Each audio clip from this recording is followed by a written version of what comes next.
of that, and we'll make it available for them. So if any questions are asked tonight that would help them out, it'll be there for them. So hang on. Cross country. We had a great group of kids today. Coach, I counted it up. We had 40 kids on the roster just today that came out. And we know we were missing just about half a dozen of kids that were able to make it yesterday, but not today. And I bet that it won't be any problem. Our team's going to probably be close to 60 people this year. And, that's a testament to our athletes that have been involved before, getting the word out there. And I do need to give a shout out to Coach Cullen and his recruiting at the middle school. And he does have a partner in crime at the middle school helping out, Amber Moore, who's making sure that kids find us as well. So let's go ahead, and I put the agenda on Team App, and I'll get to Team App here in a minute. But on the agenda, the first thing that I wanted to talk about was the coaching philosophy, and I'll speak to that and our training philosophy as well. One thing that drives me is our foundation. The foundation that we put everything else on is this foundation of agape love. And for those that might be new to our program, like some of our new kids that joined us, I said, hey, I'm going to teach you about love this season.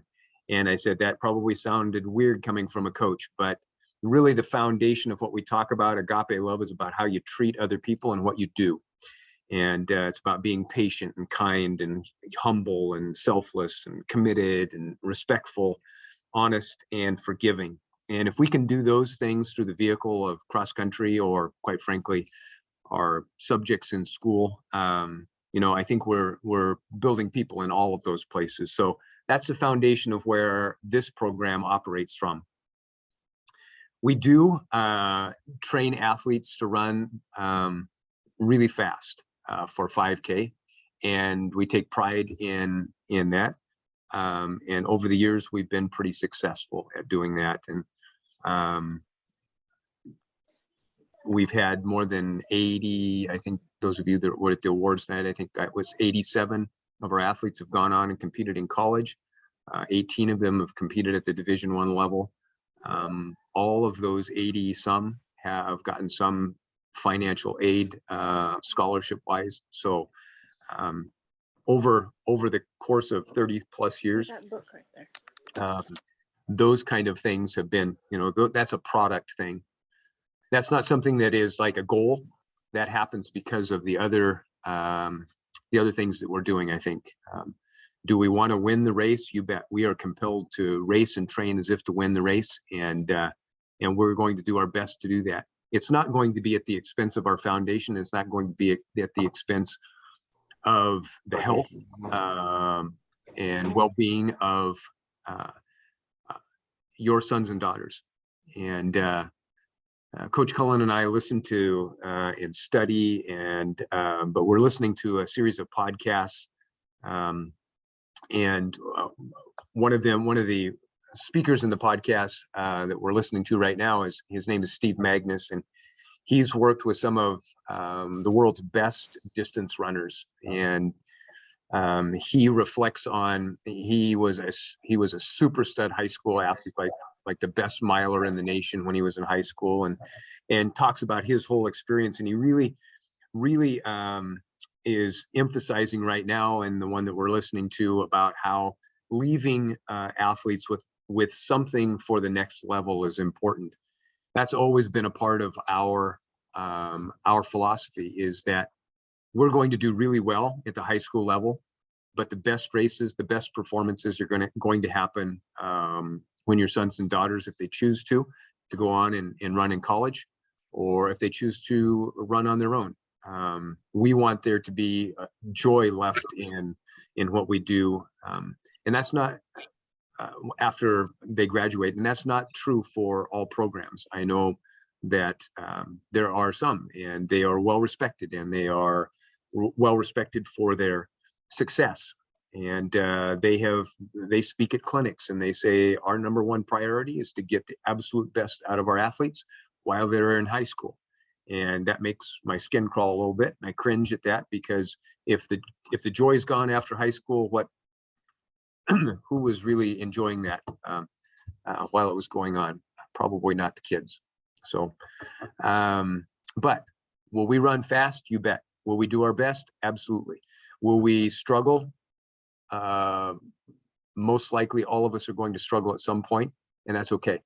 The struggle is where the growth happens. And we really appreciate you trusting us to help guide your sons and daughters through that growth. And so one of the things that helps that growth to occur is being willing. And one of my favorite quotes goes like this: "It's not about being fast or accurate, young man, young woman. It's about being willing." It comes from John Wayne's last movie called The Shootist. And in that movie, and those of you that are veteran parents have heard me tell this story before, but I think it really speaks to what helps us release ourselves to finding out what we can do in this crazy thing called cross country or distance running or endurance running. And one of the getting kind of out of our own way, we have to be willing to do it. And in that movie, Ronnie Howard plays a young gunfighter, and it's kind of at the edge of when gunfighting wasn't happening in the old West anymore. And John Wayne's the old gunfighter who has never lost. And Ronnie Howard's character is super shot. He goes in the backyard and he can hit every target and never miss. And he turns around to John Wayne, who in the movie is dying, and in real life he was dying. No one knew that, but turns around to him and he says, "Pretty good, huh?" And John Wayne says, "Well, it's not about being fast or accurate. It's about being willing. It's about being willing to stand in the middle of the street, and be a gunfighter." Well, it's about being willing to be consistent in our training. It's about being willing to get the recovery that we need. It's being willing to organize our life with all of the cool things that are going on in our families to take care of this one thing in conjunction with all the other cool things. Yeah. Sometimes I think as we're young, we think it's all or nothing. And all or nothing as in I have to be all in one thing or nothing, right? And if we can create time in our schedules, regardless of where we are, whether we're on vacation or whether we're here at home, if we can make sure that balance happens and that we're willing to put ourselves in that moment, whether it's at practice or on vacation and getting up early to go train, we have to be willing to do that. And that's something that young athletes oftentimes struggle a bit with, is to be willing enough to be consistent all the time. And we do value honest consistency. Once again, I don't mean to harp on this series of podcasts, but they really talk about how important it is to be consistent. Really another life lesson. We want to minimize the peaks and valleys in our training, so that we can be on pretty much an even keel most all of the time. And being consistent, does that mean running every day? For some, it will mean that. But for others, it doesn't mean that. It might mean every other day as they're getting started, or it may mean 5 days a week and then 2 days off. The consistency, though, is important. It's not, consistency isn't, hey, you know what? I think I'll go maybe to practice today. Well, that's not a consistent mindset to begin with, right? But having that consistency is going to help out their growth as an athlete. We value their best. I was talking with one of our team members after practice today, and without naming him, I'll use him as an example. He asked me, "Hey, what time should I shoot for in the time trial?" And I said, "I don't know." And he kind of looked at me frustrated, and I said, "Why is the time important?" Well, and he had a kind of a list of reasons. And I said, "Well, what if you ran a whole lot slower than that?" "Well, I wouldn't be satisfied." And I said, "Well, what if you ran a whole lot slower and that was the best that you could do?"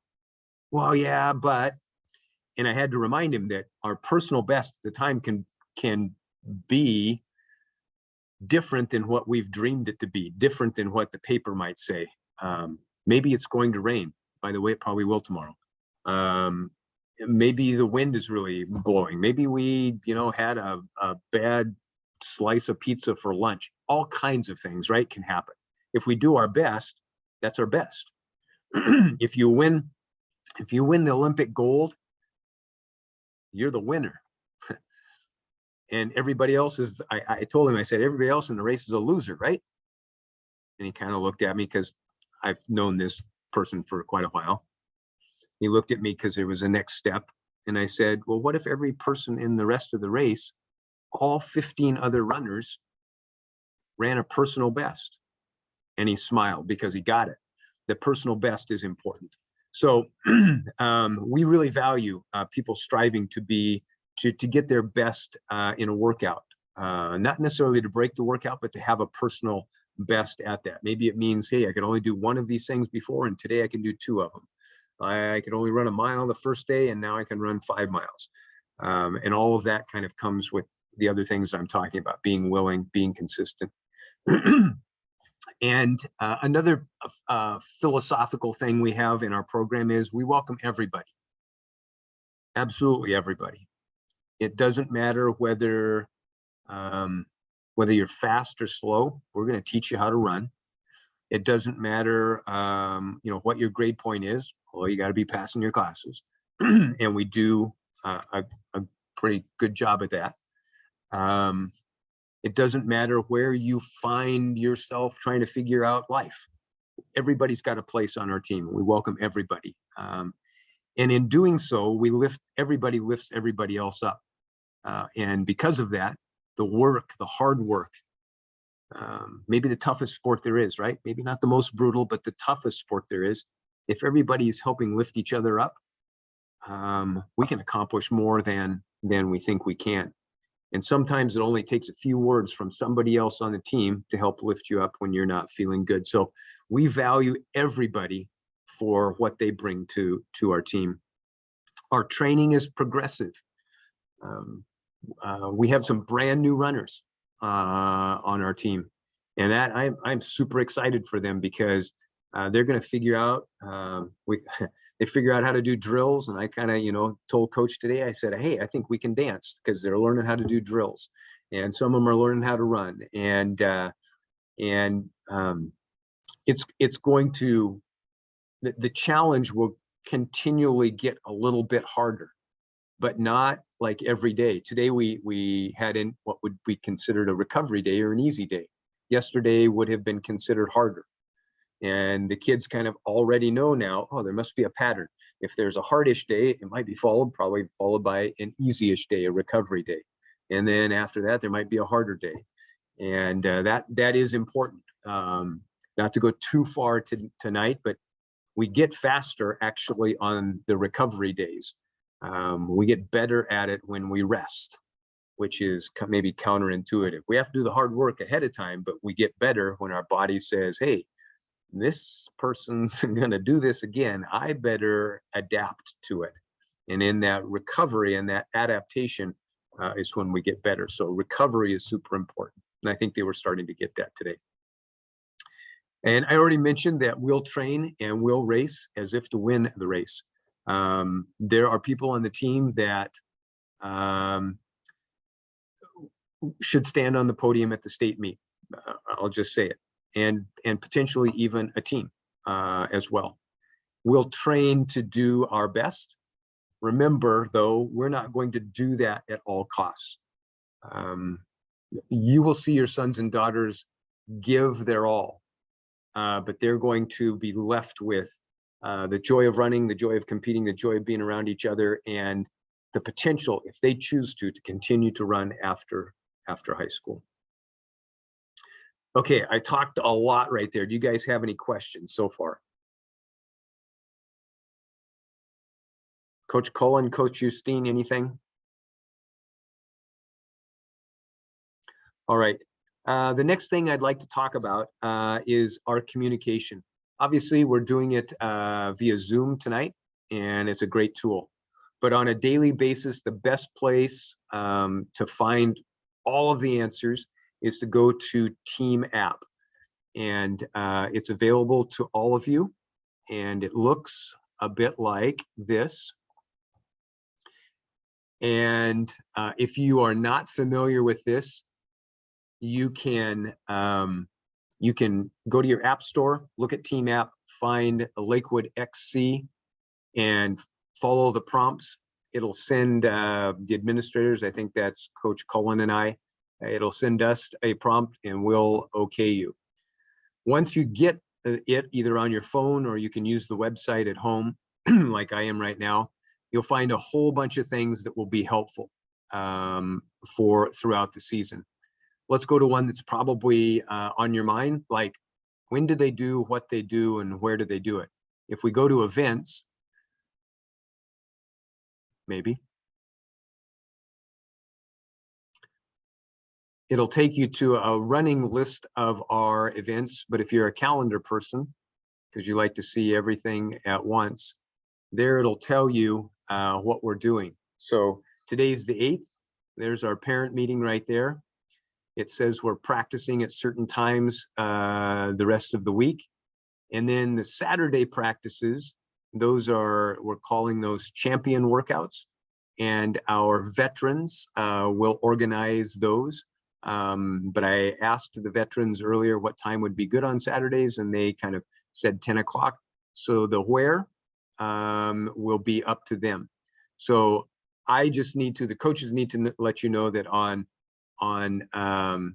Saturdays, we may or may not, most likely not, be there to be with the athletes. So the veterans will know to go someplace safe, like the Stillaguamish Athletic Club, or on campus, or someplace where safety is number one. You'll also notice that when school's out, the practice times will change. We've agreed this year to, on Mondays, for practice to be in the morning. Mondays will be a longer day. The rest of the week will be at 6 p.m. And then even things like car washes are on, and any other activities will be on the calendar. The calendar is not complete right now. I have it basically through June. And there won't be any organized practice on any Sundays, but there will be on the training plan, there will be for everyone who can, there will be a workout, something that they can do on their own. We ask that no one ever like run alone, unless you're in a neighborhood or in a place, or you have a treadmill or something that you know that safety is going to be okay.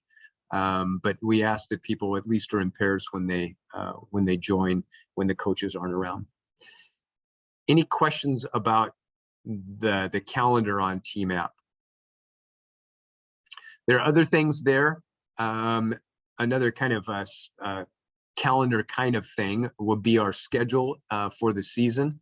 If you plan way ahead, you can see here that our calendar is being built on a site called athletic.net.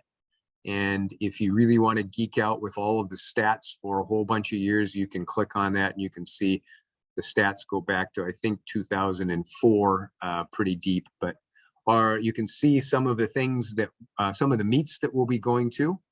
And Coach Cullen later will be talking about our trip to the Oregon City Invitational. Kind of two biggies, and I know that we'll need volunteers for, and Amber Moore is going to help us with some volunteers. And Coach Rooney here, who's one of the head track coaches with me, she does as well. But we put on the second largest cross-country meet on the West Coast. The Hole in the Wall, you're probably familiar with that. We do host the district meet here as well. It's kind of cool that the championship meet before state is right in on your home course. And then in conjunction with Stumptown Running, which is the business name, I guess, for the coach at Jesuit High School in Oregon, we host a regional showcase like we did for the first time last year. And just 2 days ago, we secured the date of November 19th, so the week after our state meet, or 2 weeks after our state meet, excuse me. Let's see. Other things, if it will work. Other things on Team App. News items might come up. And so, for example, we put something up there that Chris Mugridge is running on Friday night, and I'll be down to coach him and in the high performance meet in the 10K there at Lewis and Clark College, and he wants folks to watch him. You can click on that and watch him compete on Friday. Other news items will be there as well. If you want to chat with someone that's on the team, you can go here and create a chat. That's where we may just put something like, oh, the berry run was something between, looks like 3 of us and then a couple of us. And you can tell that if you go and add it, you can click on a personal person, or you can click on, a whole group of people. So teammates can send things out. You can post pictures if you wanted to. Newsletters is where all the documents that you may need to refer to. I know Coach Cohen's going to talk about the Parent Handbook. This is a very cool document that he put together. I'm super, super proud of the work that he's done here. This is like something that, I know that he probably would think it's got a thing or two to be polished yet, but it's publishable. It is something that you could give to a parent who doesn't know anything about cross country, and they would know it after that. It is particular to our program, but I won't steal any of his thunder. I'll let him talk about it later. We're going to need berry run volunteers. There's a PDF there that I'll have you please look at, because we need volunteers to help us put on the berry run. The berry run helps us raise money for our travel trip. And it's very cool. It goes down the parade route this year. I'll talk more about that in a little bit. And then there's actually the parent meeting agenda that we're talking about tonight. What do I do about athletic clearance? What do I need to do, paperwork and so forth? This takes you right to the school website. I won't click on it because it's just going to slow us down here a little bit, but that will be the very first place that you can look for any paperwork. And yeah, I think that's about it. Questions on Team App.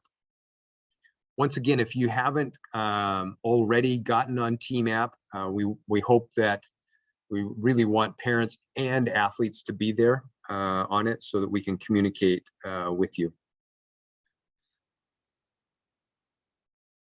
All right. Coach, jump in if I am forgetting anything. We're still good? All right. I'm just going to keep rolling here. Remember, folks, please interrupt me as we go if you need to. Type it in the chat or just blurt out. The next thing on our agenda is our summer schedule. I did show you where on Team App. It's not completely fleshed out for the whole season yet, the whole summer, excuse me. But that'll be a work in progress. The first month is there. One of the things that we do really highly recommend is your son or daughter having a watch. A GPS watch would be good, and here's why. And I know that well, first of all, I should go back to something that I didn't talk about, our coaching and training philosophy. It's one of my philosophies, and that is that your family and your faith are number one. Your schoolwork is number two when the season starts, right? And then cross country or other activities would come after that. Family is important, and families go on vacation. And I really, I was a poor farm kid, and we didn't go on vacations very much. But when we did, that was that was the thing that I needed to be a part of, and I respect that greatly. I also respect that athletes can, within the family vacation, probably most times still get in their commitment to their team. And that brings us back to the watch and the GPS watch and a thing in a website, or excuse me, an app called Strava. And so if they have a GPS watch and they know the workout because it's posted, and they're on vacation and you're there and you know it's safe, and they're on the hotel treadmill, or they're in a campground, and they get they start up and they run 50,000 laps around the campground, and they submit it to Strava. The coaches have agreed that we'll count it as practice for that day. If they come back and they say, oh yeah, my phone was dead, my watch was dead, and I was never in cell service, you know, all of the excuses that could happen, and not saying that anybody would ever do that, it would be hard for us to say, yes, we know that you did the work. So the watch is a good way to keep us not only accountable, because that kind of sounds like there's could be some punitive things if they're not doing it, but it also can be inspirational. When you get on Strava, you can become a part of the group that we call Lakewood Distance Project. And as a result of that, you can look on and see what other people are doing and go, oh man, Cullen did this yesterday. Oh, I know I can get mine in today. I just got to get up a half hour earlier. I'm going to get mine in. So it can be inspirational as well. Not just the accountability, like, oh, guilt trip if I don't. It's a great tool. And you might be asking, well, what about Garmin watches and GPS and all of that? What do I need? Hang on just a second. So I went on with our Booster Club money. I went on Amazon just this last weekend and found this Garmin watch. We have 5 of them now. Actually, we have probably about 12 watches, but this one, which I think is the Garmin 35, has a heart rate monitor. You can even, this does everything that you would need. It's remanufactured, or what I think they call renewed, which, looking at it, I can't tell that it's not brand new. And when I got it out of the box, I couldn't tell it that either. This was $79. If you were to get a Timex that would just do, you know, start, stop, maybe splits, you're going to probably spend close to the same amount. This will sync with your smartphone, and on the smartphone, it'll have that app called Strava. And therefore there you can connect all those things I just mentioned to you. So if you're an Amazon person, you can look for, you know, Garmin. I'm not a Garmin salesman. Coros is another good brand. One of our alums swears by Coros, and it'll sync with Strava as well. A watch of some sort, though, is really important, and I shouldn't say of some sort. It's got to be able to it's got to have a chronograph. It's got to have like a stopwatch on it at very minimum, because sometimes we'll say, okay, group C, you're going to run down this road for 20 minutes and you're going to turn around and come back.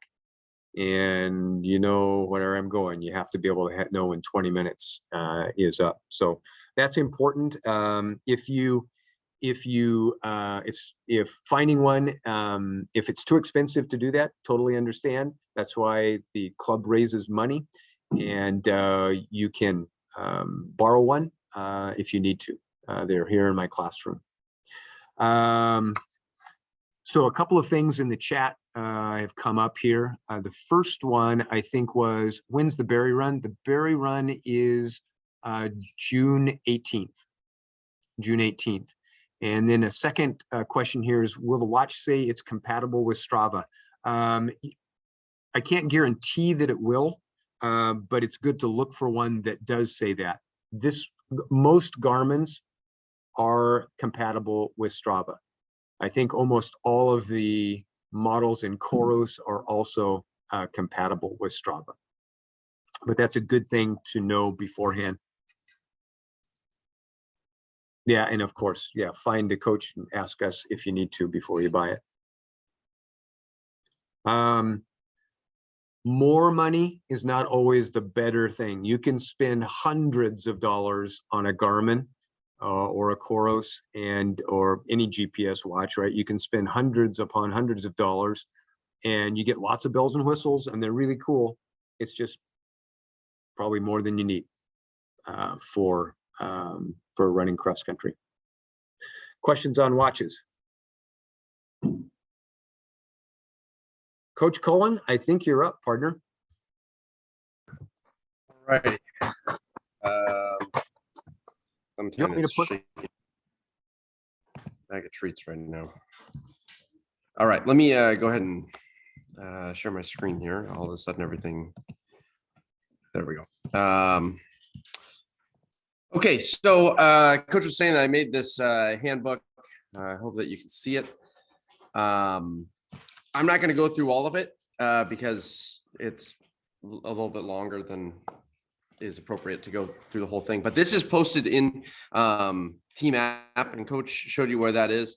And when I created this with the new runner or the new running parent in mind. Not to say that it doesn't have value for veteran parents, but that's kind of who I created in mind because I know a lot of people come into cross country for the very first time when they're in high school and they encounter it and they don't know too much about it. So here's some of the things here, and I will talk about the training trip kind of when we get down there to it. So I've not forgot about it. The first part here is just what is cross country. Cross country, there is a method of scoring. There is a team that wins and loses. This is kind of how you score a cross country meet. And I'm not going to go into it here, but that I think that I've detailed it pretty well enough, but it's kind of a top 5 score, low team wins. Everybody runs in cross country. Everybody competes. It's a beautiful thing about our sport. There's really no bench. Everybody gets the opportunity to showcase their talents and showcase what they've done at practice. Like everybody else, you don't have to be the top 5 to run in a race. You get to compete in all of the races except during the districts and the state meet. That is the only time that we have to pare down and just run a championship squad, which is the top 7. But aside from that, I think that we usually have 9 races, maybe 10 races throughout the season in which everybody gets to compete. So like Coach said from before, if you're the fastest or you're slowest, you're going to get to compete and showcase all of the work that you've done in practice. You're not just going to sit on a bench, go to South Woodby or go to Oregon City and sit on a bench. Visual representation or visual interpretation of our program. You can take a look at this in short. Coach Sowards and Coach Evans before him and some others along the way have helped make cross country at Lakewood one of the premier programs in the state. And this is just a nice little visual representation of that. Something that I will focus on just here a little bit. I asked a couple of our athletes to give some input as to what our team expectations are. What does it look like to be a champion in our high school program? And when I broke down their list, I noticed that it really fit into 3 different places. 1 in the classroom, 2 in your home in the community, and another is at cross country. In the classroom, like Coach says, we prioritize our academics. We're willing to ask for help, but we're also willing to help. Cross country wins more academic state awards than any others. We have the most valedictorians and salutatorians come through our program. It's really just like a big brain trust of really smart kids. So if you have a scholar or an athlete who is struggling there's somebody on the team that is probably top of the class, if not dang near top of the class in that subject. So unfortunately, if you join cross country, you don't really have an excuse because there's always somebody there who is willing to help. I say champions strive to do their best in class and are respectful towards teachers and staff. And champions put themselves in a position to be successful, whether that is being at the front of the room or putting myself, hey, I know that, I know that Amber's in this class. And I know that if Amber and I get together in the same class, we're just going to talk and I'm not going to put myself in that position. And champions are attentive. In home and in the community, say champions are kind and respectful. Champions make family a priority of their lives, like Coach said. Champions offer to help and are willing to help, around the house or out and about. Champions are responsible, and champions value the service and sacrifice of others. You all being here tonight, you're sacrificing time that you have with your family. You're driving to practice and putting up funds, whether it's shoes or athletic fees, to allow your scholar or your athlete to compete, and that's a sacrifice. That's service that you make, and our champions and our runners should value that. And then on the course itself, we encourage teammates. We put the team before ourselves. We lead when an opportunity is present. We show up and we're on time. We're willing to trust the coaches. We have a growth mindset. We are reflective and we're intentional. So we think that these things really make us who we are. And that's something that we really want to focus in on this year, is these champion expectations here. How can you best help the program? There's a few different ways. Be involved, be interested, ask questions. This might be your first foray into cross country. Hey, ask, hey, what did you do today? Why'd you do that? And they may know, they may not, but you can have a conversation about that. One of the big ones here is getting your athlete's serum ferritin tested by your physician. This is a specific part of kind of something that's in your red blood cells that helps carry oxygen. And it is something that is chronically low in athletes, especially athletes of this age, girls in particular. And it can be like running in mud all the time. You work so hard and you work so hard and you work so hard and you're not getting any faster. And you can imagine how frustrating that is. Your physicians can test for this. It's a blood draw. They just check another box. They don't have to do anything else, but serum ferritin testing is important. And if that's something that you can get done, and if that's something that you feel comfortable sharing with the coaches, that can give us some insight as to where your athlete is. And if they need to get their serum ferritin boosted, there's an ability to do that. Coach? I don't want to harp on this too much, but it's really, really important. What Coach talked about, running in mud can be really frustrating. And the harder you work, if your serum ferritin is low, the harder you work, the worse it gets. It is, like he mentioned, a simple blood test. And many general practitioners, though, are unaware of why it's necessary for an athlete. And I know that because of many conversations with my own doctor, who my two daughters went to as well. And finally, we found a sports medicine doctor in the area, Dr. Anderson. And I asked him, I said, why are GPs so reluctant to ask for this test? Because I already had done my homework and I knew, like Coach said, that it was just checking a box off on the blood test list. And he said, well, we don't learn about it in medical school. I didn't know about it until I specialized in sports medicine, how important it is. GPs will be well-versed in anemia, but the serum ferritin it's a protein that helps to identify whether or not the stores of iron in your body, not the iron that's going through your bloodstream, but the stores of iron in your body are where they should be for the athlete. And so general practitioners may need some coaxing, and we have a peer-reviewed article that is in the newsletters I think it says the importance of iron or something like that. I'll bring it to the fore in the newsletter column again, so that if you have a GP who's reluctant to ask for the serum ferritin test, that article will help. Thanks, Coach. Yeah, and they might say, you might go in there and go, I want my serum ferritin, or I want my son or daughter's serum ferritin test, and they might go, oh, you want to iron tested, and that's not the same thing. So it is different. So that by name is important. Coach talked about the Hole in the Wall Invitational. It's big. If you can volunteer, that's awesome.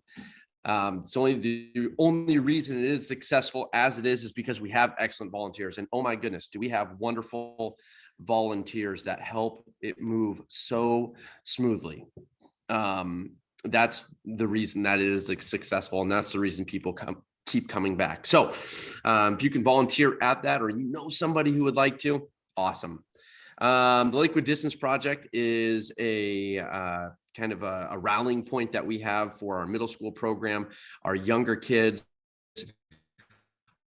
our collegiate athletes that have gone on, where you go, no matter where, you run after or before, if you're in the Lakewood, area, you're part of this. And so we wanted to make it kind of as a rallying point. Kind of keep going through this. Playing time, talked about that. There's only very few times where somebody is not going to get to play. If they're injured, we're not going to hurt your kids, right? That's inappropriate to, hey man, it would be really great if this kid was in the race because it would really help us out, but that might risk further injury. That's not what we do. And we won't run somebody who is injured. If you're academically ineligible, that's something that you need to get fixed, and your grades are going to come first. Coach's discretion. Sometimes as coaches, we decide to withhold somebody from a meet in anticipation maybe for a bigger race. If that happens, you'll know in advance, so you don't drive out to Anacortes and go, wait, my kid's not running? What in the world? Because that's not fun. And then skipping practice. If you skip practice, it's tough to get better. You need to be there, practice, and then to compete. Training. Here's some of the training things that we do. I'll just let you go over that. Just kind of gives you some nuts and bolts of why we do what we do. Shoes and spikes. My wife, Justine, she'll talk about shoes and spikes here in a little bit. She is kind of the guru of that and their importance. Varsity lettering standards. If you're interested in what that looks like, have the math up here. So, is it just me or is that really blurry? Okay. Well, it's not blurry when you get into the actual document, I don't think. If it is, I'll re-upload it. But this is the health. This is the iron article coach was talking about. So you can look at that there. Travel. Travel. I don't know why this is like this, and I apologize. Let me see if I can reboot it back up here, or if it's just gonna be difficult. Oh, That's better. there we go. Now we know what we're doing. So we have 2 out-of-state travel meets. One of them is in-season school sanctioned event. The other is a non-school sanctioned postseason trip where we cannot travel as a team on buses. So often parents lead a caravan over. The first one that we're going to go to this year is going to be Oregon City Invitational in Oregon City, Oregon. It's at a high school. It's not too far outside of Portland. We started traveling when I was a senior in high school, and we went to the Stanford Invitational, and we feel like that kind of going to higher competition, further away meets gets us ready to simulate a little bit of the state meet feeling. And we, for so long, took varsity squads. Last year, we were able to take everybody. And I thought, in the coaching staff, we thought, man, you know what? That was cool to be able to take everybody, not just having to select a varsity squad. So everybody gets to go to this. It's an overnight trip. We leave on Friday morning. We go down, we stop at UPS, we run, we go to the school, check it out, the meet, go stay at a hotel, wake up, race, go home. That's the short of it. There is an expectation of criterion that we have for our athletes to make that. We ask that there is some buy-in. This date obviously has passed. Like a coach said, this is not a totally polished document, but we do look to have our scholars and athletes have a little bit of buy-in. And I'm going to skip through the dollars here really quick and look at the attendance. Attendance is important. One of the things that we do require is that we do show up to X amount of practices, 40 of the 55 team training days in the summer. This at 0.5 attendance, we talked about that. That's going to be a 1. If you post it on Strava, 1, right? You get the entire thing. The date for Oregon City is, I believe it is on the 17th and the 18th of September. I think that's what it. Okay, 16th and 17th. Yeah. Oh, that weekend, right? That Saturday and Friday. That Friday and Saturday. We asked our athletes show up to summertime time trials, 2 of 3, and that allows us to get data on our athletes to kind of figure out where they are, where they're progressing at. And then we do fundraising in the form of car washes, and we ask people to be to get to 2 of 3 of them, and also be academically eligible. If you're sitting there and not doing your schoolwork, or that becomes an issue. So our organs, and if money is an issue, that's never a, hey, we can't pay the $100 or whatever it is that we ask for all scholars to pay. That's never a deterrent. That's never anything that is going to keep your son or daughter from going. If there is an issue, we will find a way to make that money up, and so everybody gets the opportunity to go. Money is not going to be something that keeps anybody from going. The second trip is traditionally we go to Boise, Idaho. That's the after season trip, and we run at the Nike cross country regional championships, and I think it's still there this year. Yes, so and it's pretty fun. Kids really enjoy it. It's a great road trip, and it's something I think people look forward to. Sometimes really nice weather, sometimes you get like a foot of snow and it's like 3 degrees. So fun times for everybody. We have a 12-hour relay at the beginning of the year, so it's kind of our first practice. It's a fundraiser, and in that fundraiser, we ask kids to go out and say, hey, grandma, if I run 10 miles, will you sponsor me $5 a mile? And this is a way for us to get fundraising for our preseason camp. Our preseason camp happens, it's not the 25th or the 27th. I don't know if I updated those dates. But it's kind of the first, it is. So the 25th through the 27th at Jim Creek Naval Base, that's right outside Arlington. It's maybe 45 minutes away from the school. We stay there. In the past, parents have come out and helped cook and help, just make it such a great experience for our kids. So it's been a really cool time, and it's definitely something that's a top 3 for most kids that say, hey, what was best parts about season? Camp is usually number 1. Great time for kids to get to know one another, and also we really lay the groundwork for some of our coaching philosophy things. So that is it. I tried to bust through that as quickly as I could. Yeah. My Clementine's all excited. So I'll pass it over to my wife here, and she can give the rundown about the importance of shoes. And while she's transitioning from there to here, Coach, you can do what you need. All right. As soon as Justine gets here, we will hear a bit about shoes, different types of shoes, where you can get those shoes, and good. Thanks for rolling that back, Cole. I was just going to ask you to do that. And then Amber, if you would be ready to go next on like dates and volunteer kind of stuff and so forth. So Coach Justine ran in college, Division I athlete at Seattle U, and found great improvements after high school, and is a phenomenal athlete. And part of the way of paying her way through school was to learn a lot about shoes and to help people find the best shoes for their gait, their foot. And we are blessed to have that expertise with us. And Justine, tell us all about shoes. Shoes, a personal passion.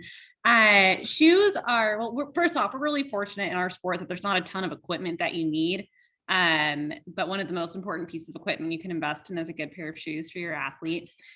Shoes are really insurance to keep your student athlete from getting injured, and it's really important that we're supporting them from the ground up. And that's why we encourage you to go ahead and get your gait evaluated for pronation, which is something that a lot of people do. Something like 70% of our population pronates, and they can get you special shoes that keep you from getting any overuse injuries you might otherwise have through doing repetitive injuries and repetitive motions in our sport. With that being said, there's also some fun shoes you can buy that can make you feel a little spicier, a little faster. So there's kind of a spectrum of what you want to be looking for with your student athlete. We encourage everybody to get a pair of trainers. That's kind of what you're going to be doing the bulk of your mileage in, all of your recovery runs, your long runs, even some of our workouts probably early in the season. After that, it's you can start looking into shoes that are for racing. So in cross country, we most often use spikes. And when you put your spikes on, you just feel kind of extra fast, extra zippy, and it can give you a little boost of confidence. So we do encourage our students to use those for races, as well as some of our workouts that are a little bit faster. And then as your shoe collection continues to build, we also will sometimes encourage athletes to get what we call speed shoes, which is kind of like that hybrid shoe in between your cushion trainer that's really protecting your foot and your spike that's really enabling you to race your best. So it's a lightweight shoe that offers you more support than a racing shoe, but will allow you to still get a good amount of miles in. So these aren't all mandatory by any means. There's really a spectrum of how much you want to look at these different gears for running, but we do encourage everybody at first to get a good pair of trainers, and then you can look more as you choose to. We typically can see anybody spending about $100 on a good pair of trainers, upwards to as much as you really want to spend on them. And if money is an issue, we encourage you to come talk to the coaches and we'll work something out. We do have a lot of resources on stores or partners that will encourage you to go shop at. So we actually have a Lakewood alum that has a store up in Mount Vernon called Skagit Running Company. Super Jock and Jill is also available down in Seattle, as well as Fleet Feet, which is where I spent my time in college learning about shoes. So dependent on where you're located, there's these reputable shoe dealers, if you will, that will walk you through a gait analysis and make sure you're in something that's going to support you. So Justine, can you talk about how important it is if I'm a brand new runner, how important it is to go to one of those stores that you just mentioned, like a Fleet Feet or a Super Jock and Jill or a Fairhaven Runner or a Skagit Running Company? Why is it so important that I go there? Because I think I can get the shoe cheaper someplace else, or I can just walk into Dick's and grab it there. Why should I go to one of those other stores? So I could really nerd out here, but different shoes have different categories of I don't want to say quality because that sounds so it's a strong word, but different quality really. So if you go to Target, right, you can find a pair of shoes that are running and you might get a couple miles and you might start feeling some aches and pains in your shins or ankles. When you're going to a specialty store like the ones that we're recommending, you're really only going to be focusing on those premium high quality shoes for starters. So you're not going to buy a shoe that your student's going to get into a few miles and have to get another pair of shoes. Shoes are kind of like cars in that there's a certain amount of mileage you can get out of them, and you're going to get the most mileage out of the shoes that you find at those stores that will have some integrity to support you from the way up. Early on in your career, I'd say obviously your first time, but even years into your career, it's always helpful to go ahead and get your gait evaluated at a store. And this is going to be kind of a hands-on, very close evaluation to how your foot strike or how your body moves as you work through your foot strike. So there's kind of a handful of ways people's bodies tend to move, but it's categorized into 3 different areas. So you either supinate, which means your foot rolls outside, you pronate, which means your foot rolls inside, or you have a neutral strike, which means your foot doesn't move. And there's different materials that can put in your shoe to best support you through those motions so that your hips and your knees and all those other joints that you often hear aches and pains with running are really staying level and supported. So you're not stepping and rolling and twisting and then having an ugly injury over time. So when I go to one of those stores though, I'm probably going to pay retail for those shoes, but in that retail price, I'm going to get the service. Would you say that that's correct? I'm going to get the service of someone helping me get the right pair of shoes. Yep. And I would say even within a retail store, you can ask them if they have last year's shoes and you can save a couple of bucks that way. So you are going to spend more upfront to get that evaluation. It's not the evaluation that costs, usually it's just the shoe. So asking them for a cheaper shoe or even getting evaluated there and then having to shop around is an option for you. And then once you kind of know your shoe, like I know Coach Sowards and I probably don't frequently go to the stores as much as we just buy the shoes, where we know we can get them for the most affordable, because we tend to put quite a bit of miles on our feet. So getting evaluated at a store, you'll get that more customer service white glove experience, get the right shoe, and then again, you can shop around elsewhere, find the most competitive price. And if you do go to, and I'm not advertising for them, but I do know that if you go to Skagit Running Company and mention that you're from Lakewood, our Lakewood alum will give you a discount there. So. Question to the chat: are spikes used during the XC season or just during the track season? There are spikes specific for each sport. So if you want to get track spikes, they do tend to be a little lighter weight, a little lower in support. That being said, there are also cross-country spikes that you can wear on the track that have a spike plate that will transition well enough for both of them. So kind of depends up to you. You have the option to wear them for both, or you can get more specialized for your event.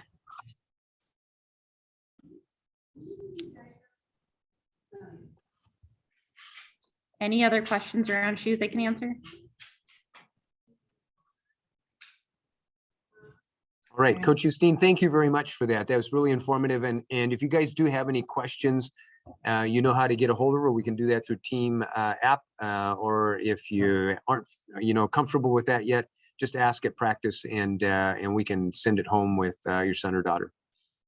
Coach Justine, can you unshare Coach Cullen's screen there? And Amber, if you, Amber Moore has been kind enough to volunteer to be in charge. No.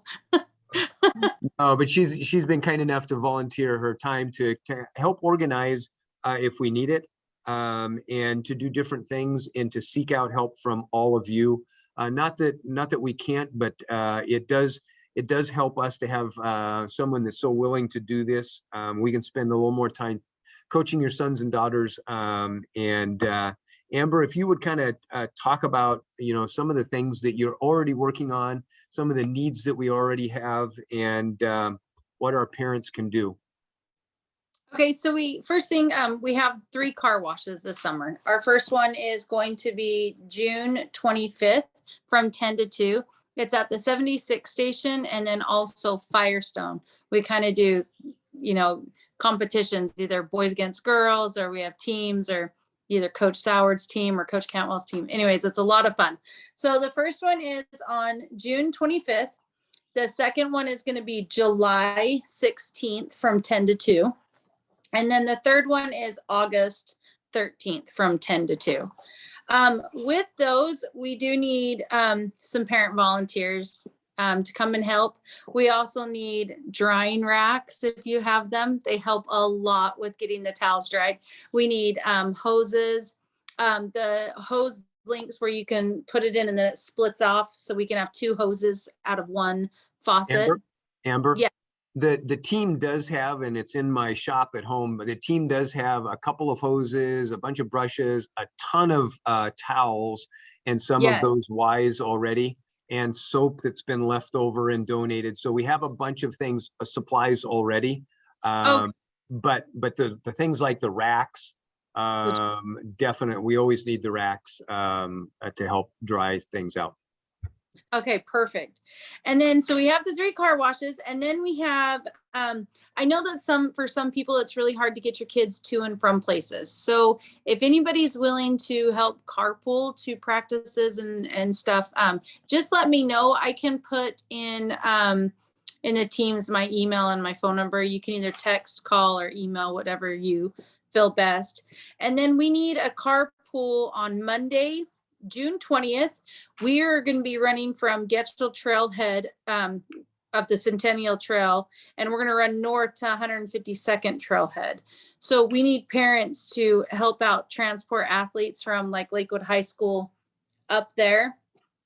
So if any of you can do that, if you could, again, I'll leave my number, and you can either text, call me, or email me, or have your kid tell me, whichever one works. So some of the volunteer things that we need for throughout the year, we have, sometimes we have to paint our hole in the wall sign. It's a big sign. And sometimes we need to paint that. We have our hole in the wall meet that of course, we're going to need volunteers for. We have the PNW meet November 19th that we will also need volunteers for.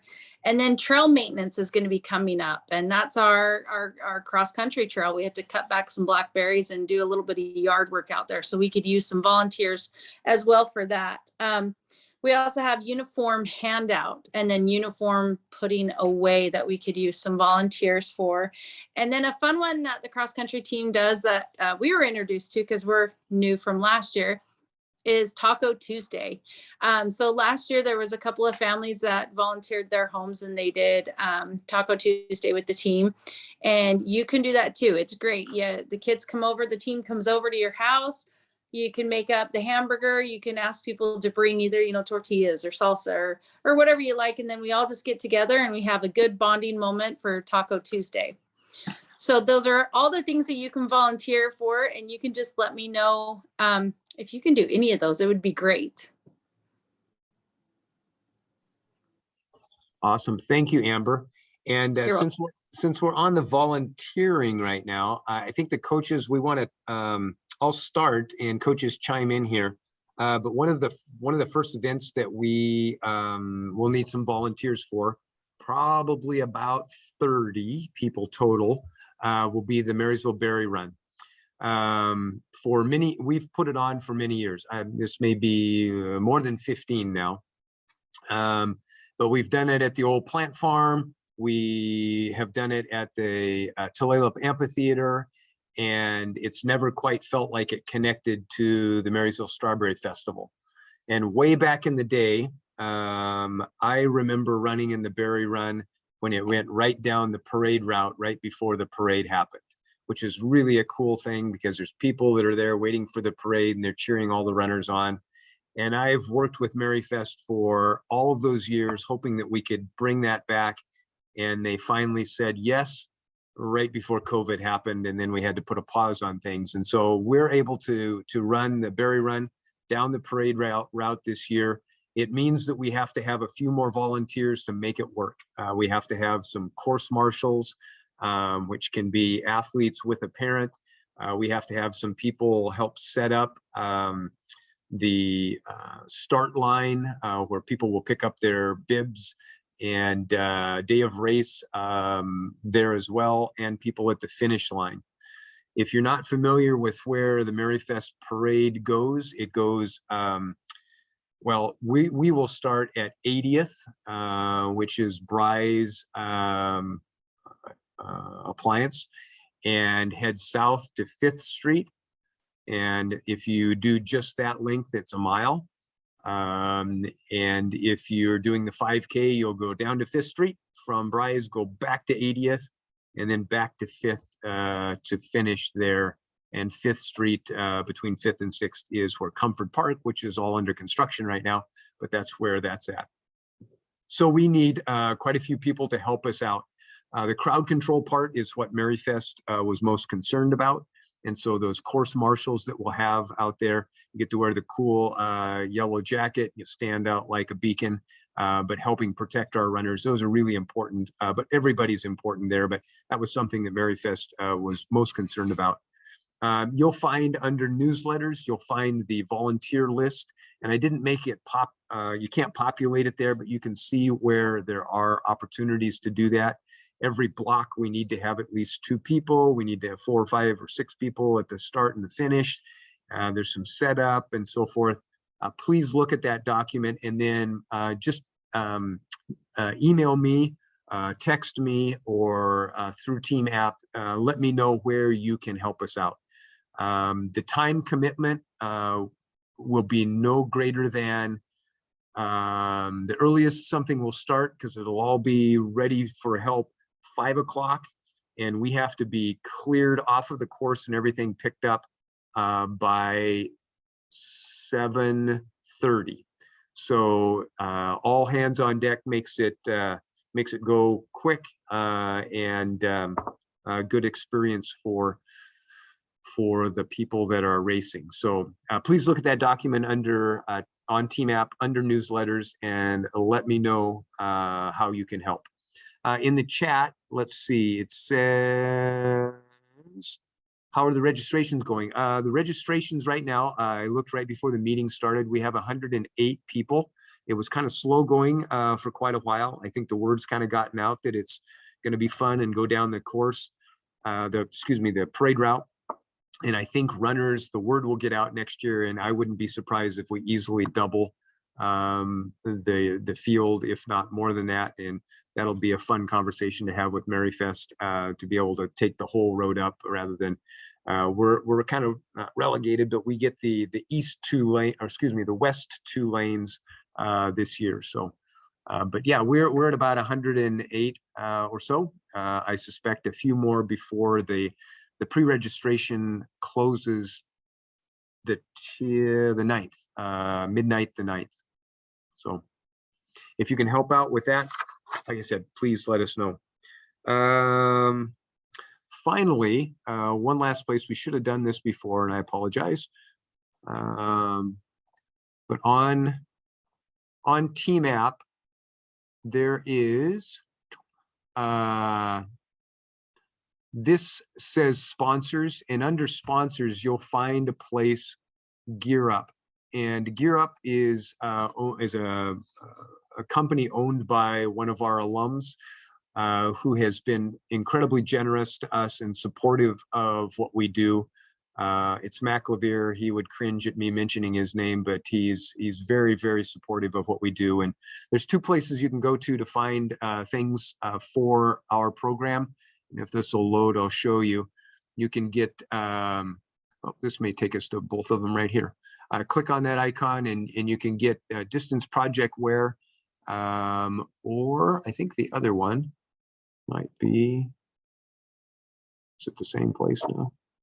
Oh no, there's more distance project items on that one. And it also will have during the season, so if we just go to cross country, it'll have last year's, it's not populated there yet, track and field. I'll see if I can give you an example. So in track and field, you had the option to get spirit wear there as well. And Gear Up gives us back a lot of what they, so what am I trying to say? If you buy your things there, a lot of the support that Gear Up gives us comes back to us. So support us through looking cool. And so that's there as well. There was at the top, there's a banner that's 25% off shoes, Nike shoes only, but you can get 25% off through that. And it's kind of some limited supplies, but there are some pretty cool things there, and 25% off. And you don't pay tax because it comes out of Oregon. So it's good stuff. All right, Coach Colin, what have I forgotten? I don't think anything. Parents, do you have any questions? All right. Hey, new parents, we have a time trial tomorrow, and some of your sons or daughters might be there might be a little trepidation about that. But going all the way back to where we started here about personal records and doing our best and being willing, that's what we want them to do tomorrow. Some that are just trying cross country, just trying this distance running for the first time, they're going to run a mile. How fast can they run a mile? And some people that are really versed in it, they're going to run 3,000 meters, which is kind of a standard distance to test our fitness for 5,000 meters. We'll do it over 3K tomorrow for them. So we'll split it up. We just want them to do their best. And from that, we can, like Coach mentioned earlier, we can gauge what their training should be for this point in the training cycle. So that's coming up. Just tell your sons and daughters, if there's any trepidation, hey, relax, you're going to do fine. With that said, I'll end with this. It's a privilege to coach your sons and daughters. And I know the coaches will join me in agreeing with that. We do not take lightly the charge that you've given us. You've entrusted your sons and daughters' safety and physical health and mental health to us during that time. And we do really care about doing the best that we can for them. And if anything were ever to come up, if you ever see a concern on the team, let us know. If it's a personal concern about your son or daughter, let us know if we can help. We want to be able to help. I live in the community, and I'm fortunate to do that. And by circumstances, you know, I live 600 feet north of where I grew up. And so if I can be, you know, I'm a little closer by than the Cantwells, but I know that if something comes up, we will jump at the opportunity to help out however we can. And please be sure to reach out. That being said, yeah, we're really looking forward to this season. We have a great group of kids. We were talking today as people were leaving that there's great groups of kids on this team, and it's exciting stuff. So with that, unless there are any questions, and if they come up, let us know. But if there aren't any, we'll say good night. Take care.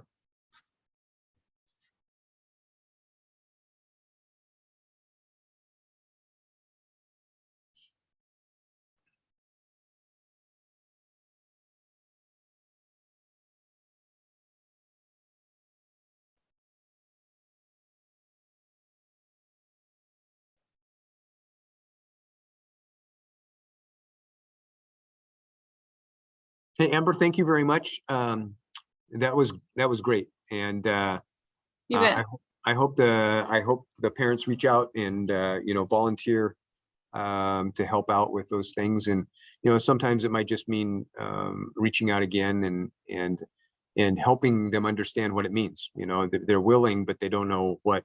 I need a carpool. I don't know how to do. Who needs? I don't know what to do, right? Or whatever. They may just need some guidance and knowing what to help volunteer for, or what it means to do Taco Tuesday. Do I, you know, how Right. many people am I feeding, or do I do everything? Or so. Thanks for being a great resource on that end. You bet. You bet.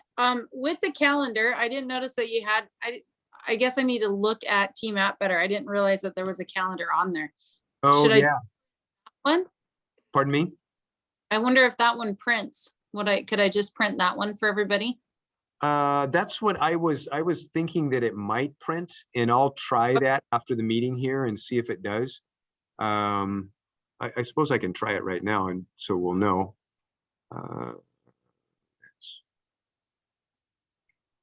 Calendar.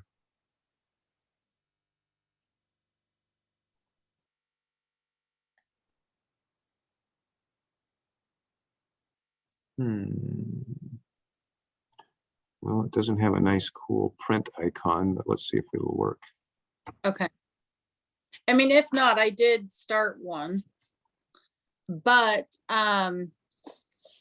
it didn't really have July. But isn't July the one where you coaches can't be there, so it doesn't really say practice? It's just no. The only reason I only got through June when I started this, so it's a work in progress. Like I said, yeah, it's the first 2 weeks of August, and we'll still post.